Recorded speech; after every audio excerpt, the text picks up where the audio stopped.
ये वाकया साल 1975 के बाद का है। आपातकाल लगने के बाद तत्कालीन प्रधानमंत्री इंदिरा गांधी अपने विरोधियों के निशाने पर आ गई। हजारों लोगों की जेल, पत्रकारों पर लगने वाले प्रतिबंध ने उनके खिलाफ ऐसा माहौल तैयार किया कि 1977 में हुए चुनाव में उन्हें करारी हार का सामना करना पड़ा। कांग्रेस का हर दिग्गज उस समय अपनी सीट गंवा बैठा, लेकिन ये इंदिरा की कांग्रेस थी जिसने हारना नहीं बल्कि लड़कर फिर खड़ा होना सीखा था। कुछ समय के लिए सत्ता में जनता पार्टी की सरकार जरूर चली, लेकिन आपसी मतभेदों ने इसे ऐसी स्थिति बना दी कि वो सरकार भी ज्यादा समय तक टिक नहीं पाई और कांग्रेस की सत्ता में जोरदार वापसी हुई। अब 1980 के लोकसभा चुनावों से पहले साल 1978 में भी एक असाधारण घटना हुई। ऐसी घटना जिसने गांधी परिवार को आगे चलकर एक सबसे भरोसेमंद नेता का साथ दिलवाया। 1978 का उपचुनाव इंदिरा गांधी ने कर्नाटक के चिकमंगलुरु से लड़ने का फैसला लिया। रायबरेली में मिली हार के बाद संसद में पहुंचना इंदिरा के लिए जरूरी था।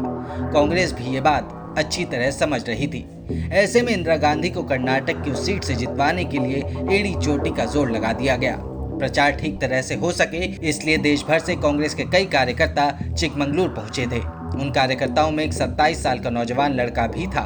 उसका नाम था अशोक गहलोत। अशोक गहलोत को कभी भी बोलने की वजह से नहीं जाना गया, लेकिन चुनावी मैनेजमेंट में वो बेहतरीन कर लेते थे। बताया जाता है कि उस दौर में भी इंदिरा गांधी को जिताने में गहलोत ने अपनी पूरी ताकत झोंक दी थी। खुद तब तक कोई चुनाव नहीं जीता था, लेकिन अपनी नेता को जिताने के लिए वो सब किया जो एक सच्चा कार्यकर्ता करता है।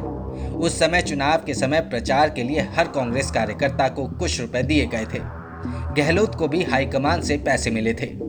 अब जैसा कि नेताओं को लेकर कहा जाता है, पैसा ले तो लिया जाता है, लेकिन उसे वापस करेंगे या नहीं इसकी कोई गारंटी नहीं रहती।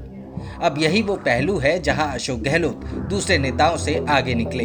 भारतीय राजनीति में इस किस्से को किसी सच्चे नेता की निष्ठा और ईमानदारी के लिए हमेशा याद किया जाता है। अब हुआ ये कि अशोक गहलोत ने इंदिरा गांधी के प्रचार के लिए पैसे खर्च किए, लेकिन 300 रुपए बचा भी लिए। उस जमाने के लिहाज से ये एक बड़ी रकम थी। लेकिन जब इंदिरा गांधी ने कर्नाटक की उस सीट से चुनाव जीत लिया, पार्टी जीत में मग्न हो गई। तब 27 साल के अशोक गहलोत ने इंदिरा गांधी से मुलाकात की। वो मुलाकात भी किसी मदद या कह लीजिए पद के लिए नहीं थी, बल्कि गहलोत को तो इंदिरा को वो 300 रुपए वापस करने थे।